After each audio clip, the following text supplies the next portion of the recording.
അയ്യോ, ചെറുതായിട്ടൊരു അബദ്ധം പറ്റി. ഒന്ന് സ്റ്റുഡിയോ വരെ പോയതാ. പോവേണ്ടത് ഒബ്രോമോളിന് അടുത്ത സ്റ്റുഡിയോയിലായിരുന്നേ. പക്ഷേ ഊബർ ലൊക്കേഷൻ ചതിച്ചാശാനേ. അങ്ങനെയല്ല, ഞങ്ങൾക്ക് അറിയാത്തത് കൊണ്ടാണേ. എടപ്പള്ളി സ്റ്റുഡിയോ വേറെ ഉണ്ടായിരുന്നു. ലൊക്കേഷൻ കഴിഞ്ഞപ്പോൾ ഊബർ ചേട്ടൻ ഞങ്ങളെ അവിടെ ഇറക്കി വിട്ടതാ. അങ്ങനെ ലക്ഷ്യം മാറ്റി എടപ്പള്ളി സ്റ്റുഡിയോയിലൊന്ന് കറങ്ങി. ലിപ്സ്റ്റിക് വീക്ക്നെസ് അല്ലാത്ത മേക്കപ്പ് പ്രേമികൾ കുറവായിരിക്കും അല്ലേ. അവിടെ വല്ലാതെ ആകർഷിച്ച ഡ്രസ്സൊന്നും കിട്ടാത്തതുകൊണ്ട് അമ്മളി പടഞ്ഞ നാണക്കേട് മാറ്റാൻ സ്കാൻറ്റിയിലൊന്ന് കയറി. ഞാനൊരു ബട്ടർ സ്കോച്ച് പോപ്സിക്കിൾ കഴിച്ചു. പോപ്സിക്കിളോ? ഓ, ഏത്? നമ്മുടെ കോലൈസേ. ആദ്യം ടേസ്റ്റ് ഒന്നും തോന്നിയില്ല ഗൈസ്. ബൈറ്റ് ചെയ്തപ്പോൾ ചെറിയ ടേസ്റ്റ് കിട്ടി. ഞങ്ങൾ 3 പേരും ഞങ്ങളെ തന്നെ സ്കാൻറ്റിയിൽ ഹാപ്പിയാക്കി.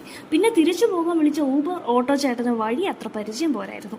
എവിടേക്കോ കറങ്ങി അങ്ങനെ വീട്ടിലെത്തിച്ചു. 103 രൂപ കണ്ട് ഊബർ ബുക്ക് ചെയ്ത് ഞങ്ങൾ 176 രൂപ കൊടുത്ത് അവിടെ ശശിയായി. പാവൻ ചേട്ടൻ തിരിച്ചു തരാമെന്ന് പറഞ്ഞതാട്ടോ. എന്തായാലും ഓടിയതല്ലേ.